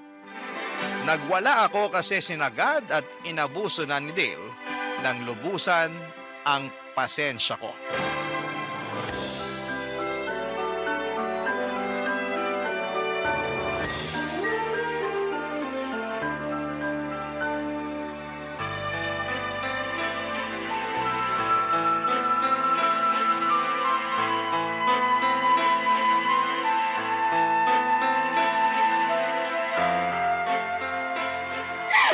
Walang iya ka! Manloloko ka! Hindi ka na nagbago! Pwisit! Hoy! Anong problema mo, ha? Teka lang. Cellphone ko to, ha? Ba't mo sinira yung cellphone ko? Ang kapal ng mukha mo! Ah! Aray! Ano ba nangyayari sa'yo? Hindi ka na nagbago! Niloloko mo pa rin ako hanggang ngayon! Kung alam ko lang na lolokohin mo ako ng ganito, dapat simulat sa pool pa lang hindi na ako pumayag na makipag-live-in sa'yo sa mala impyernong apartment na to! Ano bang pinagsasasabi mo dyan? Hindi kita naiintindihan. Sino yung nag-message sa'yo ng I love you, ha? Aminin mo nga sa akin, Dale. Ilang ba kaming mga babae sa buhay mo? Baby, sinabi ko naman sa'yo na ikaw lang ang babae sa buhay ko, di ba? Sinungaling ka! Wala ka lang ibang ginawa kundi ang pagmukain akong tanga. Umigil ka na, naririndi na ako sa'yo. Wala akong ginawang masama sa'yo para lukuhin mo ako ng ganito. Hindi ka ba talaga titigil? Anong balak mo, ha? Sirain ang lahat ng gamit dito sa apartment? O pues, tutulungan kita. Oh, eto ba? Visit ng buhay to. Baby, I'm sorry na. Hindi ko talaga sinasadya. Ikaw naman kasi, binigla mo ako. Pag-usapan na natin to ng maayos. Please lang. Ilang beses nang napatunayan ng mga kaibigan kong nambababae ka. Pero hindi ko sila pinaniwalaan nun kasi mahal na mahal kita. Alam mo namang naiinggit lang yung mga kaibigan mo sa atin. Kaya nila ako sinisiraan sa'yo, di ba? So, paano mo ipapaliwanag yung babae nag-message sa'yo, ha? Wala akong alam sa message na yun. At isa pa, hindi ko naman siguro kasalanan kung lapitin ako ng mga babae, di ba? Galit na galit ako sa'yo. Pero, alam mo kung kanino ako mas nagagalit? Mas nagagalit ako sa sarili ko kasi hindi kita magawang hiwalayan. Nang dahil na rin sa lecheng pagmamahal ko sa'yo. Nagsisisi ka ba na minahal mo ko? Hindi sa ganun yun. Pero please naman, huwag mo na akong bigyan ng dahilan para pagdudahan ka. Pagod na ako eh. Ako din naman ah. Pagod na ako sa pagdududa mo sa akin. Walang pupuntahan tong relasyon natin kung hindi mo ako pagkakatiwalaan. Mas mabuti pa nga siguro kung Kung ano, sige ituloy mo. maghiwalay na lang tayo. Ayoko na, Astrid. Sawang-sawa na ako sa mga inaala mo sa akin. Kung ganito lang din naman, mas mabuti na siguro kung palayain na lang kita. Seryoso ka? Oo, seryoso ako. Nasasaktan lang ako tuwing nagwawala ka ng dahil lang dyan sa mga inaala mo na walang basehan. Nag-message sa'yo yung babae, sinabihan ka ng I love you. So ano gusto mo isipin ko, ha? Na kaibigan mo lang yung babaeng yon? Nakita mo ba na nireplyan ko yung babae? Hindi! Kasi nakalock yung cellphone mo. At isa pa, hindi ko na rin malalaman kasi nasira ko na yata yung cellphone mo. Yan ang problema sa'yo eh. Walang saysay at basihan niyang nararamdaman mo. Tapos, naninira ka pa ng gamit ng may gamit. Saka ka na magwala kapag nakita mo na ako na nakapatong sa babae. Dale, baby, I'm sorry na. Huwag ka na magtampo sa akin. Ayusin na lang natin to. Hindi mo kasi ako naiintindihan eh. Natatakot na ako tuwing nagwawala ka. Sorry na talaga. Masahabaan ko na yung pasensya ko, promise. Promise mo yan ha? Oo. I'm sorry, baby. Patawarin mo na ako, ha? Oo na. Pinapatawad na kita. At yun na nga po, Papa Dudut, na baligtad ang pangyayari. Bulag na bulag po talaga ako sa pagmamahal ko kay Dale ng mga panahong yon. Biruin mo ha, ako pa yung humingi ng sorry sa kanya kahit siya naman talagang may kasalanan sa akin. Ganon siya makapanimulative noong kami pa, Papa Dudut. At paulit-ulit na lamang po yung nangyayari sa tuwing nag-aaway kami. Sigawan, siraan ng gamit tapos bati ulit na parang walang nangyari. Sobrang toxic na ng relasyon namin pero pinili ko pa ring tiisin kasi pakiramdam ko noon ay hindi ko talaga kakayanin na mawala si Dale sa buhay ko. At hindi ko na namamalaya na unti-unti ko na palang pinapalagpas lahat ng kababuyan at kawalang hiyaan niya sa akin. Hindi ko akalain na ganito pala ang pag-ibig, nakakabobo ito. Kaya mong isang tabi ang pride mo, ang dignidad mo, lahat-lahat na. Para lamang makaramdam ka lang ng kahit kaunting kaligayahan. Para mas malinaw po sa mga kabarangay ninyo kung gaano kagulo ang relasyon namin ni Dale, ihahalin tulad ko po ito sa isang babuyan. Sa simula ay sobrang baho at ang sakit sa ilong. Pero habang tumatagal ay masasanay ka rin at hindi mo na gaanong napapansin yung baho ng babuyan. Ganon na ganon kami ni Dale. Parang nasanay na lamang po ako sa baho ng relasyon namin. May mga pagkakataon na nagigising ako sa katotohanang babaero talaga si Dale, pero sa huli ay ako pa rin yung nagpakumbaba. Nagpakababa. Lahat ay ginawa ko para lamang maisalba yung relasyon namin na nuknukan na ng katoksikan. Naging normal na lamang sa amin ang sigawan at away bati. Dumating pa sa point na pakiramdam ko ay may kulang sa relasyon namin kapag hindi kami nag-aaway ng isang beses sa isang linggo. Pero lumipas ang ilang linggo, Papa Dudut, at kahit papaano ay natauhan na rin po ako. Isang araw palihim kong sinundan si Dale noong nagpaalam siya sa akin na lalabas daw siya. At noong nakabuntot ako sa kanya, doon ko mismo nakita na may kasama siyang ibang babae. Doon na rin po ako nagising at napaisip na baka panahon na talaga para palayain ko na ang sarili ko mula sa ganitong klase ng pakikipagrelasyon, Papa Dudut.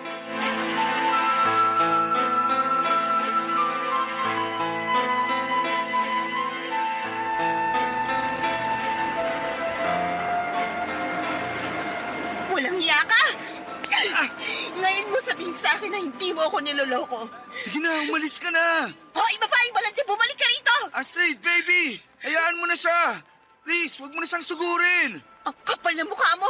Manloloko! Parang awa mo na, wag dito. Ang daming tao, nakakahiya.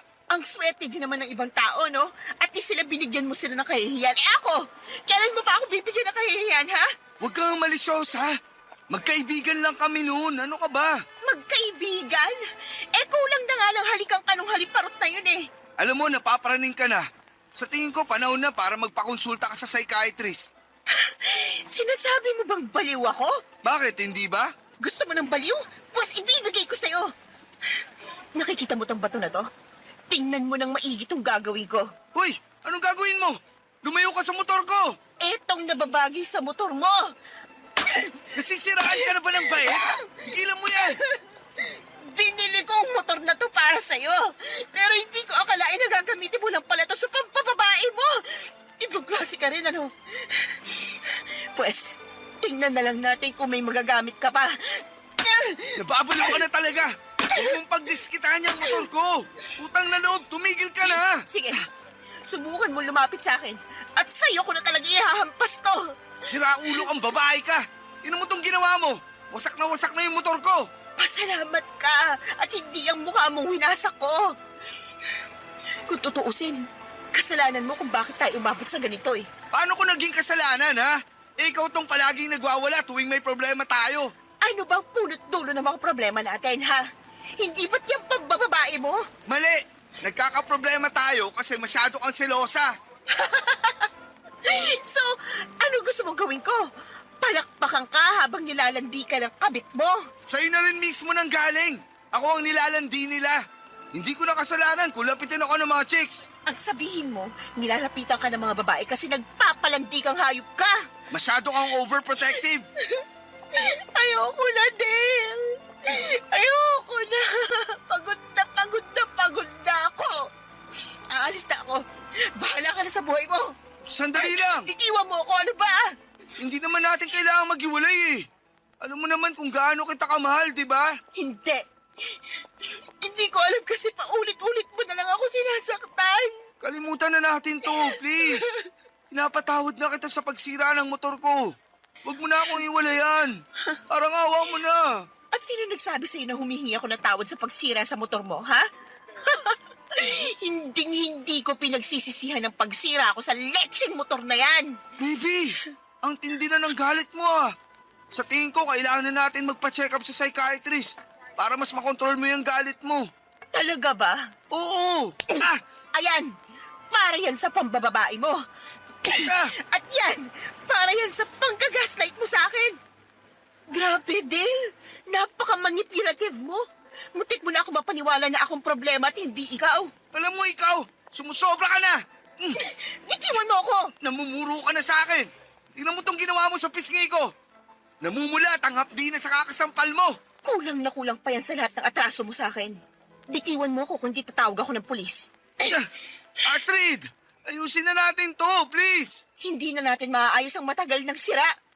Simula sa araw na to, ayaw ko na makita yung pagmumukha mo. Tapos na ako sa'yo.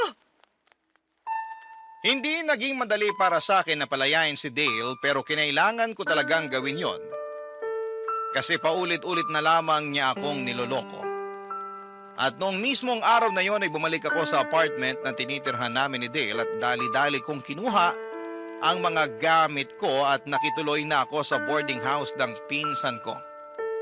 Sa araw din na yon ay nagpasalamat ako sa Diyos kasi kahit masakit ay binuksan niya ang mga mata ko sa katotohanang hinding-hindi na magbabago si Dale. Parang nasa dugo na talaga niya ang pagiging chick boy. Pero kahit tinapos ko na ang sobrang toxic namin na relasyon ay hindi ko pa rin naiwasang malungkot. Hindi kasi ako sanay na wala si Dale. Pakiramdam ko na mga panahon na yon ay mag-isa na lamang talaga ako sa mundo. Ang totoo niyan, Papa Dudot, ay tawag pa rin siya ng tawag sa cellphone ko. Pero hindi ko na sinasagot ang mga tawag niya kasi kahit miss na miss ko na siya, mas nangingibabaw pa rin yung sakit na iniwan niya. Iba po talaga yung pakiramdam kapag mismong mga mata mo ang nakakita ng kataksilan ng partner mo. At tuwing naaalala ko yung time na nakita ko sila ng babae niya, mas lalo lang akong nagagalit kay Dale. Aaminin ko na mahal ko pa rin si Dale, pero sa huli ay nanaig ang respeto ko sa sarili ko. Yun ang naging dahilan kung bakit hindi ko na siya muling binalikan. Tapos na ako sa pagiging tanga at tapos na rin akong magpaloko. At alam ko sa sarili ko na hindi ko kailanman deserve na masaktan ng taong minahal ko ng buong buo. Ang maipapayo ko lang talaga sa mga nakakarinig o nakababasa ng kwento ko kung sinasaktan na kayo ng partner ninyo ay huwag nyo nang hintayin pang lumala. Hiwalayan nyo na. Marami kasing klase ng pananakit hindi lang sa pisikal kundi pati na rin sa emosyonal. At minsan mas masakit pa nga yung sugat na hindi nakikita ng mga mata natin. Kung paulit-ulit na lamang kayong inaabuso ay huwag nyo nang patagalin pa at tapusin nyo na kaagad. Parang MRT lang yan. Kung mananatili ka sa MRT kahit alam mong lagpas ka na, mas lalo ka lang mapapalayo sa tamang destinasyon. At mas mahal na rin ang babayaran mo na tiket pabalik sa tamang destinasyon. At isa pa, papadudot, ay hindi na uso ang martir ngayon. Hindi porket martir ka mas happy ending na sa huli. Sa mga teleserye siguro ay oo. Pero sa totoong buhay ay mas lalo ka lamang malulugmok at masisiraan ng bait kung patuloy ka na magpapakamartir sa tao na walang ibang ginawa kundi ang pagsamantalahan at abusuhin ka, papadudot. Barangay Love Stories. Barangay Love Stories. Lumipas ang mga linggo at unti-unti na ring akong nakabangon mula sa sakit na iniwan ni Dale. Unti-unti ko na siyang nakakalimutan, papadudot. At sa halip na mag-depress-depressan ay pinili kong ituon na lamang ang buong atensyon ko sa trabaho. Sabi ko sa sarili ko ay baka trabaho muna ang kailangan kong pagtuunan ng pansin para makalimot at tuluyan na akong makamove on. Maswerte rin talaga ako, papadudot, kasi lahat ng katrabaho ko sa bar, mababait at supportive sila. Sila yung mga naging sandalan ko noong panahong depress ako sa hiwalayan namin ni Dale. Hindi nila ako hinusgahan, ang ginawa lang nila ay pinaramdam nila sa akin na hindi ako nag-iisa. Ang gaan lang sa kalooban kasi bihira na lang talaga na makahanap ng mga katrabaho na pinapahalagahan ka noong walang halong kaplastikan. Dahil sa mga nangyari ay napaisip ako na baka panahon na para tigilan ko na muna ang kakahanap ng boyfriend. Gaya nga ng sabi ko ay nakapag-decide na lamang ako ng time na yon na ilalaan ko na lamang ang lahat ng atensyon ko at effort ko sa trabaho ko sa bar. Pero ang buhay nga naman ay punong-puno ng mga sorpresa. May mga bagay talaga na dumarating sa panahon na hindi mo inaasahan. Yung akala mong okay ka na, tapos bigla ka na lamang guguluhin ng tadhana. Isang gabi habang naka-duty ako sa bar ay may dumating na customer na literal na napalingon kaming lahat. Ang gwapo niya, papadudot, para siyang artista. Maputi, maayos manamit at ang kinis ng kanyang mukha. Tapos ay naka-formal attire pa siya. Kaya lalo siyang nag-stand out sa crowd. Nung una ko talagang naisip noon ay naku, ang gwapo niyan. Sigurado ako na may jowa na siya. Pero nagkamali ako, papadudot, kasi noong kinausap niya ako habang nagsiserve ako ng drinks, ay doon nagsimulang magbago ang ihip ng hangin at mas lalo ko pa siyang nakilala ng mga panahong yon, papadudot.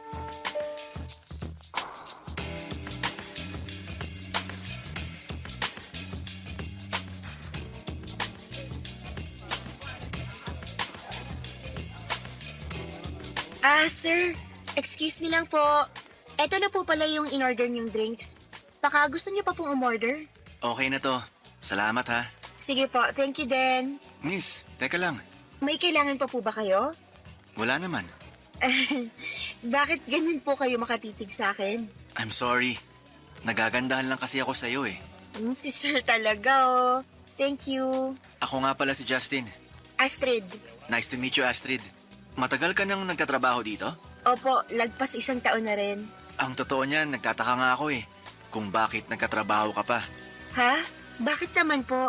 Kasi sa ganda mong yan, deserve mong pagsilbihan ka ng isang tao na mamahalin ka habang buhay. Hindi naman po ako na-inform na bolero pala kayo. Uy, hindi kita binobola ah. Hindi kaya ako marunong magsinungaling. Si Sir talaga. Ay, hala, pasensya na po talaga kayo pero break ko na kasi bawal po kasi kami dito sa loob ng bar kapag naka-break kami. Ganun ba? Sige, mag-break ka na muna. Nang sa ganun, hindi ka mapagod at makapagpahinga ka naman. Thank you po talaga. Enjoy your drinks po. Mauna na muna ako.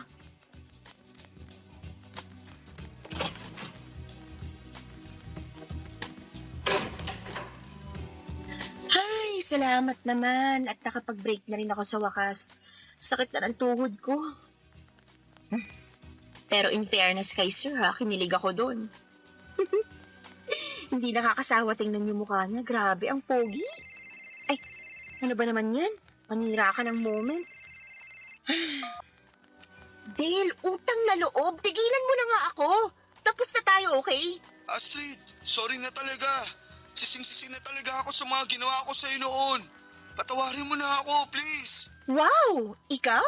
Humihingi ng tawad? Bago yan ah. Talagang nagbago na ako. At hindi ako magsasawa na patunayan sa'yo yun. Kung dati mo pa sa akin pinatunayan yan, di sana hindi na tayo humantong pa sa hiwalayan. Maawa ka naman sa akin, oh. Ilang linggo na akong hindi nakakatulog at nakakain ng maayos. Dahil sobra ako nasaktan nung hiniwalayan mo ako. At ngayon kasalanan ko pa kung bakit hindi ka nakakatulog at nakakakain ng maayos? Pambihira, kasalanan ko na naman. Hindi sa ganun yun. Ang sinasabi ko lang naman, hindi ko kayang mabuhay nang wala ka. Kalokohan! Oo na, aaminin ko na sa'yo na pinagtaksilan talaga kita noon. At para patunayan sa'yo na hindi na ako yung dating Dale, hiniwalayan ko na yung mga yun. Nagpapatawa ka ba? Kung kailan ka na single ulit, saka mo naman hiniwalayan yung babae mo. Ibang klase ka rin, ano? Ano pa ba ang kailangan kong gawin para patunayan sa'yo na ikaw talaga yung mahal ko? Wala. Wala kang kailangang gawin. Pero ako meron. Meron akong kailangang gawin at dapat matagal ko nang ginawa to. Ha? Simula ngayon, maghanap ka na ng ibang kukulitin mo kasi ibabla ko na tong number mo. Goodbye! Kaasar! Ay hala, tapos na nga paling break ko. Makabalik na nga sa loob.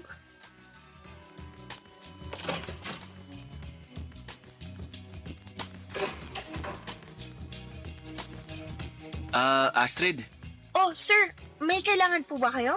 kailangan ko ng tulong mo. Ha? May problema po ba? Meron. Nawala ko kasi yung number ko eh. Pwede ko ba muna hingin yung number mo? Si sir talaga, patawa. Sige na naman. Pagbigyan mo na ako. Sige na nga. Eto yung cellphone ko. Pakilagay na lang yung number mo dyan. Oh, ayan. Ayos. Thank you ah. Pwede ba kitang tawagan mamaya pagkatapos ng shift mo? Kayo po bahala. Basta antayin mo na lang mamaya yung tawag ko ah. Sige po. Ay, sir, maiman ko na muna kayo ha. Magbabayad na yata yung customer sa table number 4. Aminin ko po na sobra talaga akong kinilig ng gabing yon. Parang kinain ko rin lahat ng mga sinabi ko na magfo-focus muna ako sa trabaho at mananatiling single. Kasi to be honest, Papa Dudut ay hindi talaga ako nakapag-focus sa trabaho habang kinakausap ko si Justin. Grabe, para akong bulate na binubudbura ng asin dahil kilig na kilig ako ng time na yon.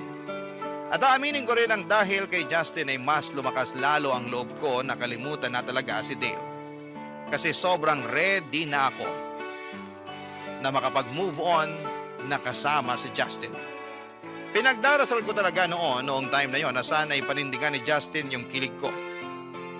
At pagkatapos ng shift ko ay tinawagan na nga ako ni Justin. Tulad ng pinangako niya at doon kami nagkaroon ng pagkakataon na mas makilala pa ang isa't isa. Habang nagkwekwentuhan kami sa phone ay napag-alaman ko na graduate pala siya ng architecture sa isa sa mga kilalang university dito sa Pilipinas. At bukod sa studies niya, ang dami niya pang kinuwento sa akin. Yung childhood niya, trabaho niya, at ang mga pangarap niya sa buhay. Long story short, Papa Dudut, lumipas ang ilang buwan at naging kami rin ni Justin.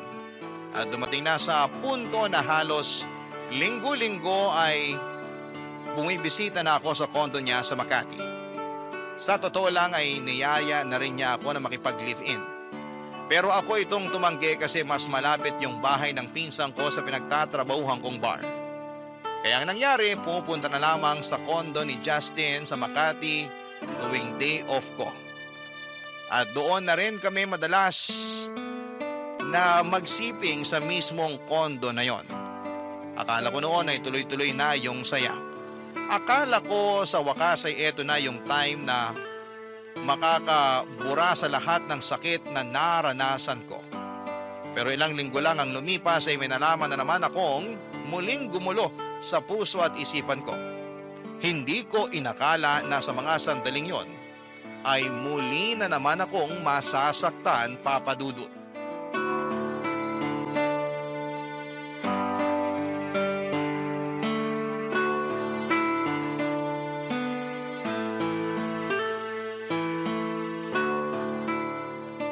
Mahal, sobra ako nag-enjoy dun sa ginawa natin kanina.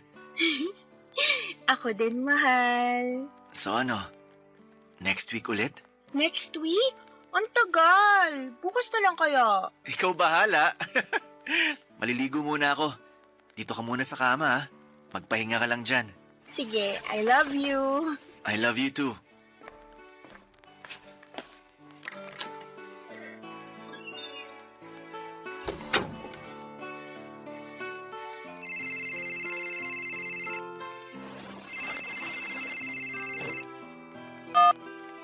Hello? Sino to? Delivery rider? Parcel para kay Justin? Sige po, bababa na po ako dyan sa lobby. Antayin niyo na lang po ako. Ano ka ba naman, Justin? Ang mahal nung in-order mo, ha? Kunin ko na nga lang yung wallet mo. I'm sure may naitabi ka ng pambayad dun para sa parcel mo. Nasaan na ba yung wallet mo? Eto. Ay, nalaglag. Teka, ano to? Justin! Justin! Lumabas ka dyan! Labas!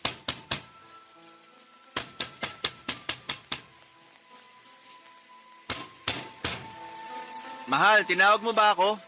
I'm sorry, hindi kita marinig na maayos. Ang lakas kasi ng shower eh. Lumabas ka dyan ngayon din! Sandali lang.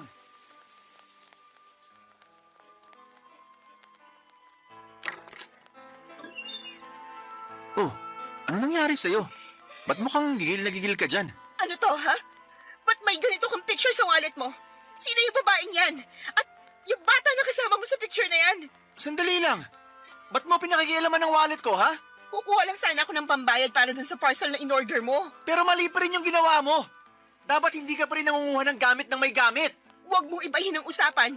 Magpaliwanag ka, sino yung babae at bata na kasama mo sa picture na yan? Mahal, Hayop ka! Ginawa mo akong kabit! hindi sa ganun yun. Wala na kayong ibang ginawa kundi ang saktan ako! Astrid, please. Magpapaliwanag ako. Kayong mga lalaki, ano akala niyo sa aming mga babae tuwing niloloko niyo kami, ha? Iiyak lang tapos kinaumagahan makaka-move on na kagad? Sana nga ganun na lang kadali ang lahat, no? Pero hindi eh. Kasi yung sakit at hapdi na iniiwan niyo sa amin tuwing pinaglalaruan niyo kami, nanunuot hanggang buto. Mahal! Pinaniwala mo ako na ikaw na yung lalaki mamahalin ako ng totoo at tapat, pero nagkamali ako kasi pare-pareho lang kayong lahat. Tigilan mo yung pagbabasag ng mga gamit dito sa kondo ko. Kulang na kulang pa to sa sakit na pinaparamdam mo sa akin ngayon. Sige na. Aaminin ko na may asawa at anak na ako. Pero matagal na kami nagkakalabuan ng asawa ko. At pinakikisamahan ko na lang siya dahil sa anak namin. Pinakikisamahan? So ibig sabihin, nagsasama kayo sa iisang bubong? Tinago mo ko sa kondo na to para hindi malaman ng asawa mong may kabit ka, ganun ba yun? Ang kapal din naman pala talaga ng mukha mo. Binigay kong katawan at buong pagkatao ko sa'yo, tapos ganito lang ang igaganti mo sa akin? Ba't ka ba nagkakaganyan? Eh ginusto mo rin naman ang nangyari sa atin, di ba? Oo! Ginusto ko nangyari sa atin pero nasuka lang ako nung nalaman ko na may asawa ka na palang hayop ka. Kung galit ka sa akin, ako ang sampalin mo. Huwag mong pagdiskitahan ng mga gamit ko dito. Astrid, aayusin ko to. Hihiwalayin ko ng asawa ko kasi ikaw talaga ang mahal ko. Alam mo kung ano yung hindi ko maiintindihan? Kung bakit kami mga babaeng napapahiya tuwing may ginagawa kayong kalokohan. Kaming mga babaeng hinuhusgahan ng mga tao at sinasabihan na malandi. Habang kayo mga lalaki, agad-agad kayo nakakapag-move on sa mga buhay niyo na parang wala kayong ginawang mali sa amin. Sandali lang. Ano yung ginagawa mo, ha? Kukunin ko na lahat ng mga gamit ko dito at hindi mo na ako makikita pagkatapos ng araw na to. Ang pagkakamali ko lang naman dito, hindi ko kaagad nasabi sa'yo na kasal pa rin ako. Pero maniwala ka. Nagbabalak na rin ako makipaghiwalay sa asawa ko. Kaya hindi na ako nag-abala pa na sabihin pa sa'yo yun. Anong gusto mo marinig sa akin? Thank you? Kasi kahit may asawa ka na, ako pa rin ang pinipili mo. Di bali na lang. Wala kang pinagkaiba sa ex ko. Pareho kayong mga salot sa buhay ko. Mahal, wag mo naman ako pagsalitaan ng ganyan, oh. Alam kong maaayos pa natin to. Huwag ka munang umalis, please. Iwan mo nga ako, aalis na ako. Nagre-resign na ako bilang girlfriend mo. Hindi ko po talaga alam, Papa Dudut, kung ano ang nagawa kong mali para parusahan ako ng ganito ng tadhana. Ang tanging gusto ko lang naman sa buhay ay ang mahalin ng totoo at wagas. Pero bakit parang palaging pinagkakait sa akin ang pagkakataon na yon? Bakit palagi na lamang akong napupunta sa maling tao? Muli na naman akong nalugmok noong naghiwalay kami ni Justin.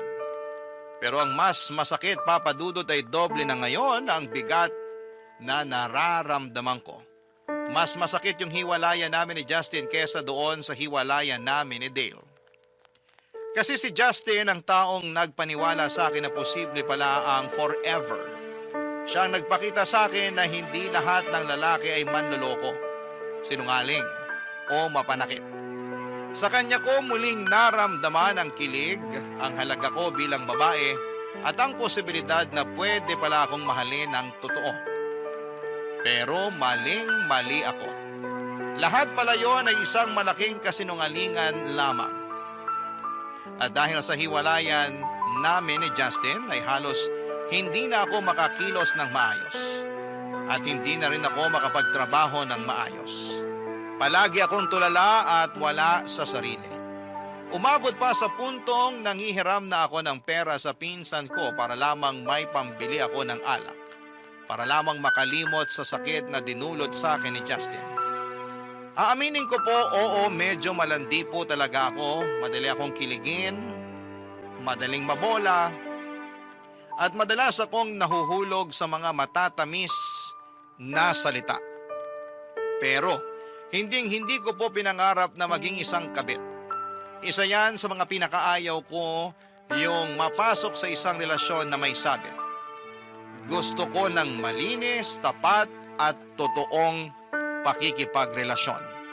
Pero ang nakakatawa ay yung mga tipo na lalaki na kinakasuklaman ko ay sila pa ang paulit-ulit na dumarating sa buhay ko. Minsan ay napapaisip ako, baka ako rin ang may kasalanan. Baka ako rin ang dahilan kung bakit ako nasasaktan ng ganito katindi. Kasi aminado ako na mabilis akong mahulog sa patibong ng mga lalaki.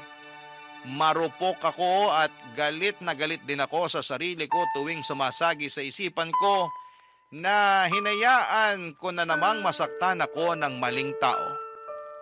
Napakasakit ng lahat ng nangyari sa buhay ko, Papa Dudut.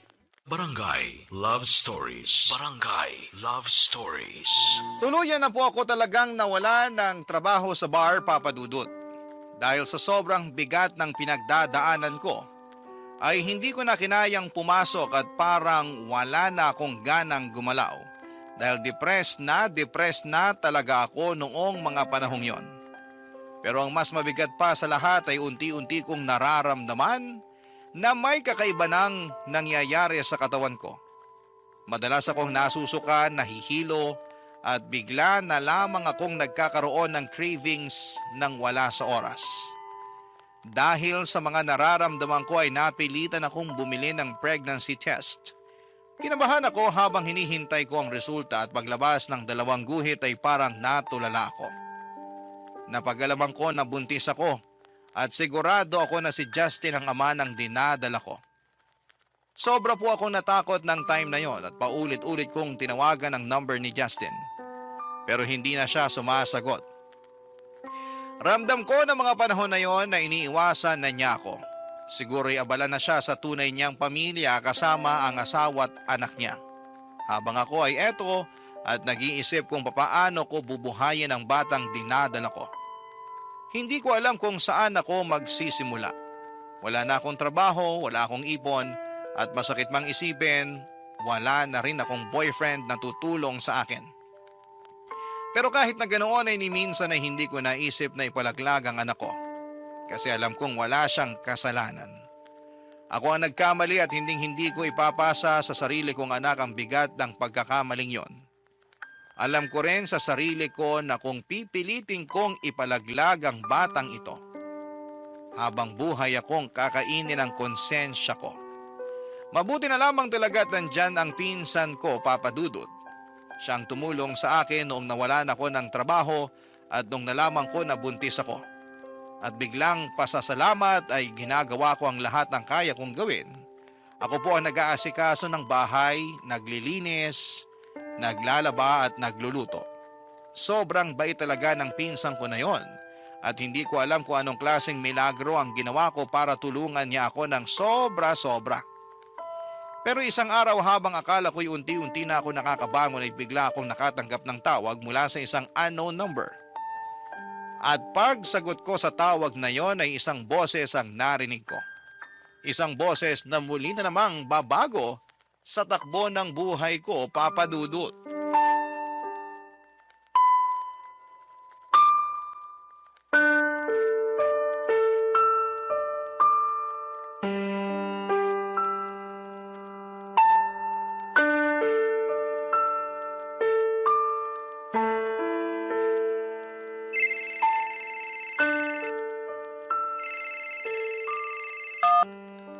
Hello? Astrid, Sino to? si Dale to. Ha? Bagong number to. Ngayon lang ako nagkaroon ng oras para bumili ng bagong SIM. Oh, ano namang kailangan mo? Miss na kita. Alam mo ba na walang araw ang lumipas na hindi kita iniisip? Nananahimik na ako, Dale. Huwag mo na akong guluhin, please lang. Hindi ako tumawag para manggulo. Tumawag ako kasi gusto kong patunayan sa'yo na hindi na ako yung dating Dale na nakilala mo. Maniwala ka sa akin. Nagbago na ako. Ang totoo niyan, hindi ko na nga alam kung mapagkakatiwalaan pa kita eh. Grabe yung sakit at trauma na dinulot mo sa akin. At pinagsisisihan ko na yun. Kaya nga ako lumalapit sa'yo ngayon kasi gusto kong makabawi sa lahat ng nagawa ko sa'yo noon. At mapapatunayan ko lang sa'yo na nagbago na ako kung bibigyan mo ako ng chance. I'm sorry, Dale, pero ang dami ko na rin kasing pinagdaanan nung naghiwalay tayo. Niloko ako ng boyfriend ko at hanggang ngayon galit na galit pa rin ako sa mga lalaki. Sandali lang. Pinalitan mo na ako kaagad nung naghiwalay tayo? Parang gano'n na nga. Di bale, tapos na yon. Andito na ulit ako para iparamdam sa'yo na hindi ka dapat sinasaktan. Kung bibigyan mo lang ako ng isa pang pagkakataon, pinapangako ko sa'yo na hindi ko nasasayangin to. Sa katunayan nga, dito pa rin ako nakatira sa apartment kung saan tayo nagli-live-in dati. Natatandaan mo pa ba na ikaw mismo ang pumili ng apartment na to? Kasi nagagandaan ka sa design ng pader. Oo. Kahit nung naghiwalay na tayo, hindi ako umalis sa apartment na to kasi gusto ko na palagi kitang naaalala. Gusto kong i-cherish yung mga magaganda nating memories. Pero Dale, tapos na yun. Pero hindi pa naman huli ang lahat, di ba? Pwede pa tayong bumuo ng mga bagong alaala. Basta papasukin mo lang ulit ako sa buhay mo. Paano ako makakasigurado na hindi mo na ako lolokohin? Ibibigay ko sa iyo ang password ng cellphone ko at lahat ng password ng social media accounts ko. Seryoso ko. Handa akong gawin ang lahat para mabawi kita. Ganon kita kamahal. Ang totoo nga niyan, miss na rin kita eh. Miss na miss ko na yung mga halik mo sa akin. At miss na miss ko na rin yung ikaw kaagad ang nakikita ko tuwing gumigising ako sa umaga. Ganon din ako. Miss na miss ko na yung pagbubunganga mo sa akin. Ah, ganun ah. Gusto mo makatikim sa akin? I love you, baby. I love you too, baby ko. Wag mo na ulit gagawin yun, ha? Ha? Ang alin? Yung palitan ako. Aaminin ko, medyo nasaktan ako nung sinabi mo na nagkaroon ka ng boyfriend pagkatapos natin maghiwalay. Pero, Masisisi mo ba ako? Sobra kaya ako nasaktan nung naghiwalay tayo. Siyempre, kinailangan ko rin mag-move on kahit papano. ikaw lang naman itong nakipaghiwalay sa akin eh. Ha? Ganun ba? Ewan, nakalimutan ko na. Ang baby ko talaga sobrang makalimutin. Pero okay lang yun. Kasi cute at maganda ka pa rin kahit nag-uulyanin ka na. Hoy, ang kapal ng mukha nito.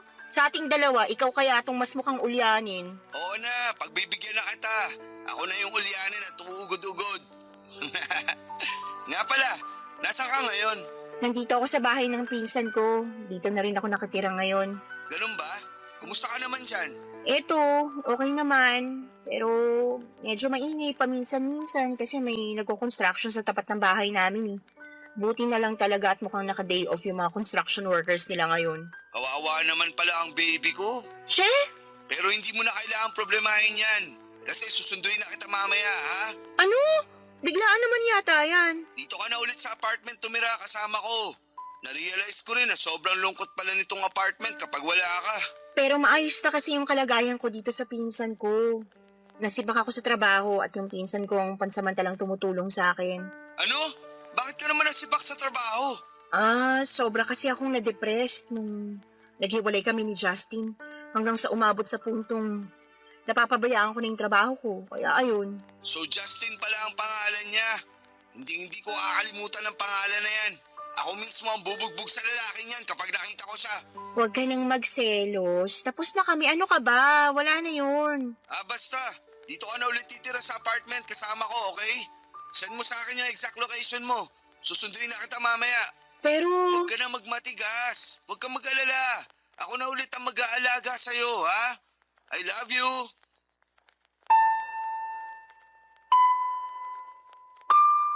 Nahulog na naman ako sa patibong ni Dale Papadudot. Bumalik lahat ng pagmamahal na nararamdaman ko para sa kanya. At bago ko pa namalayan, nagkabalikan na nga kami ng tuluyan. Alam kong marami sa mga kabarangay ninyo ang mapapailing sa desisyon ko na yon.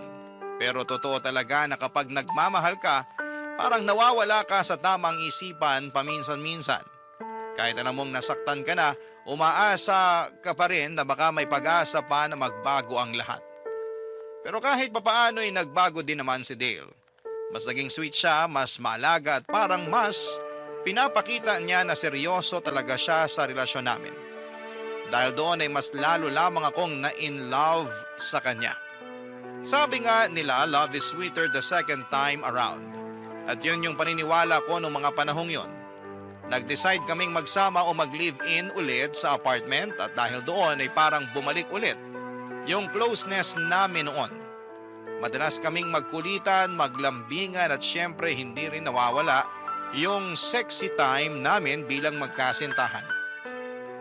Pero habang tumatagal ay hindi ko rin maiwasang lamunin ang sarili kong konsensya.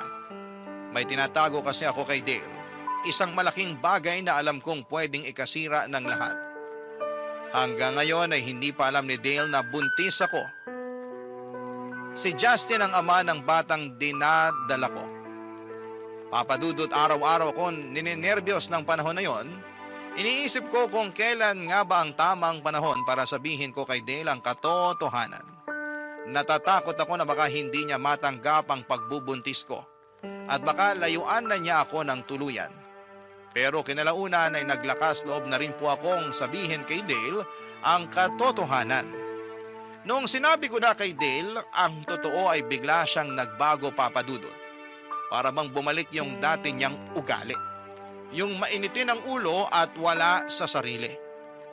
Nagwala siya dahil hindi niya matanggap na may dinadala akong anak na ibang lalaki ang ama. Sobra yung naramdaman kong takot noon kasi pakiramdam ko ay babalik na naman kami sa madilim na parte ng relasyon namin. Ang sabi na lamang niya sa akin ay gusto niya daw munang mapag-isa at bibili na lamang daw muna siya ng alak sa tindahan. Bumalik si Dale sa bahay na may daladalang isang kahon ng beer. Doon siya pumwesto sa labas ng apartment at uminom ng mag-isa. Sobra ko nalungkot sa sitwasyon at pumasok na lamang ako sa kwarto namin at nagtulog-tulugan na lamang ako. Kasi ayaw ko na rin kausapin si Dale sa takot na baka sigawan niya lamang ako. Makalipas nga ang ilang oras, noong akala ni Dale na tulog na ako ay narinig ko siya na may kinakausap sa cellphone. Natakot ako kasi baka nang bababae na naman siya. Pero papadudot mas lalong nayanig ang mundo ko nung palihim akong lumapit sa pintuan para pakinggan kung sino ang kinakausap ni Dale at doon ko mismo natuklasan ang isang bagay na sumira sa ilusyon ko, papadudot.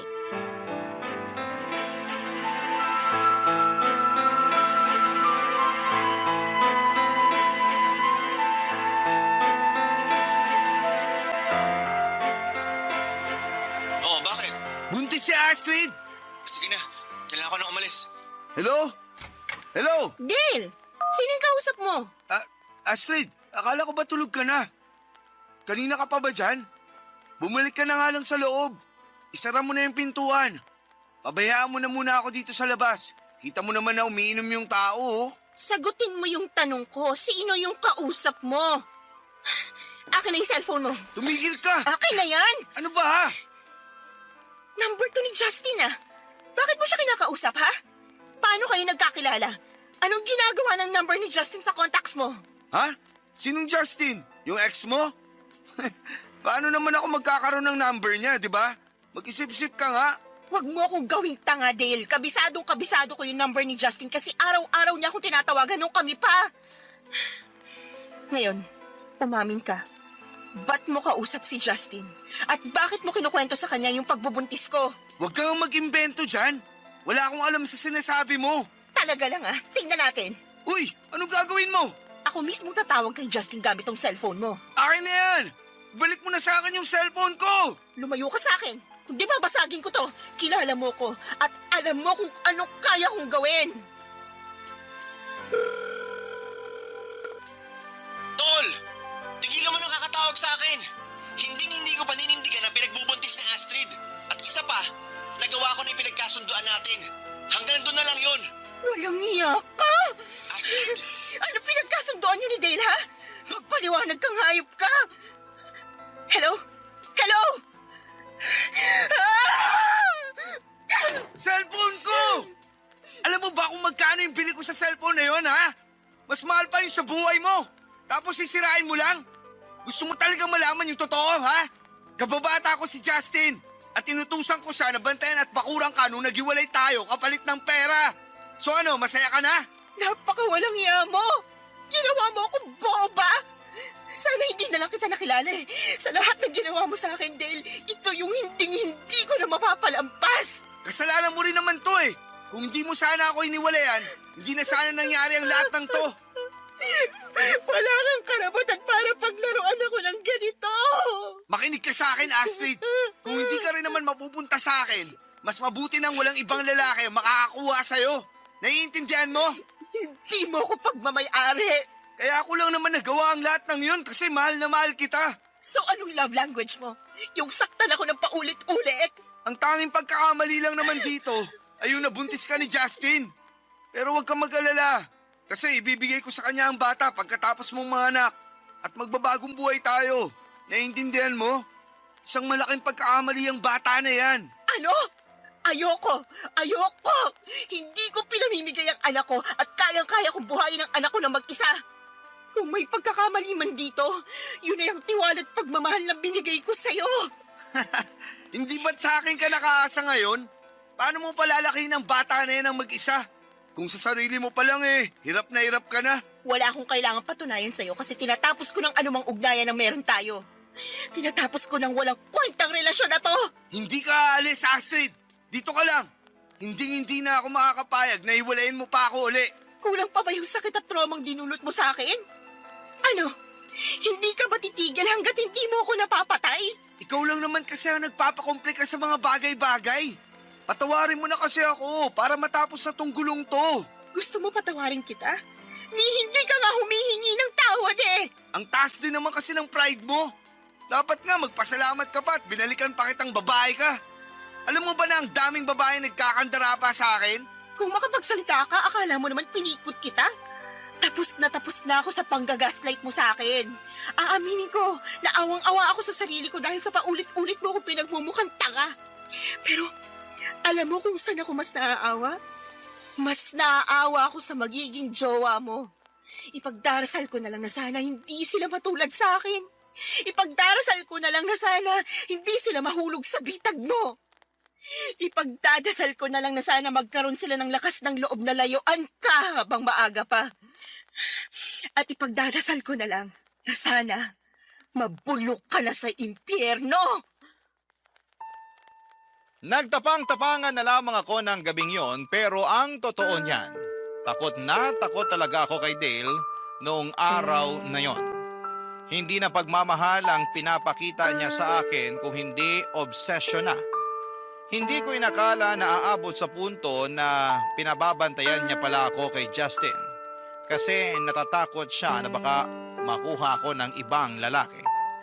Isang malaking kasinungalingan lang pala yung relasyon ko kay Justin at si Dale ang may pakana ng lahat ng ito. Papadudot, sobrang bigat po talaga ng trauma na idinulot ng pangyayaring yon sa akin. Kaya nung araw na yon ay hindi na ako nagdalawang isip na lumaya sa apartment namin at dumiretso ako sa presinto para ipablatter siya, papadudot. Pagkatapos kong makuha ang blatter report ay pinicturean ko ito at sinend ko kay Dale sa Facebook para malaman niya na hindi niya ako pwedeng lapitan kailanman. Dumiretso na rin po ako sa bahay ng pinsan ko pagkatapos noon at sa totoo lang ay hindi ko alam kung saan ako pupulutin kung wala siya. Sa lahat ng kagagahan ko ni minsan ay hindi ako hinusgahan ng pinsan ko na yon. Siya lang talaga ang umiintindi sa akin sa kabila ng mga naging desisyon ko sa buhay. At simula nang sinend ko kay Dale yung blatter report ay hindi na po siya nagparamdam. At mas naging tahimik na rin ang buhay ko. Pero hanggang ngayon ay dala-dala ko pa rin yung takot at trauma na iniwan ni Dale. At wala na rin po akong balita pa kay Justin. Tuluyan na lang siyang naglaho na parang bula. Ni hindi nga ako sigurado kung buhay pa yon. Ang tanging pinagtutuunan ko na lamang ng pansin ay ang pagbubuntis ko. Gusto kong paghandaan ng pagdating ng anak ko. Balang araw kapag naisilang ko na ang anak ko, maghahanap ako ng trabaho para makatulong sa mga gastusin sa bahay ng pinsan ko. Pero sa ngayon ay nagpapahinga muna ako at tumutulong na lamang ako sa mga gawaing bahay para may pakinabang din naman ako sa pinsan ko kahit papaano. Papadudot, hanggang dito na lamang po ang kwento ko at gusto ko lang pong sabihin sa mga kabarangay natin na sana'y huwag nating baliwalain ang mga senyales ng isang toxic na relasyon. Minsan kasi sa sobrang pagmamahal natin, iniisip na lang natin na normal lamang ang selos, sigawan at sobrang paghihigpit. Pero habang lumilipas ang araw ay hindi natin namamalayan na unti-unti na pala tayong nadidrain ito. Hindi selfish ang lumayo sa taong hindi na tayo kayang mahalin ng tama. Lahat tayo deserve yung pagmamahal na tahimik, totoo at hindi masakit sa pakiramdam. Yung pagmamahal na hindi kailangang ipaglaban araw-araw, kundi yung pagmamahal na kusa, buo at tunay na galing sa puso. Congratulations din nga po pala sa 1 million subscribers ninyo sa YouTube at maraming salamat po sa pagbibigay sa akin ng chance na maikwento ko sa inyo ang isa sa mga pinakamasakit na parte ng buhay ko. Ang inyong forever kapuso at kabarangay, Astrid.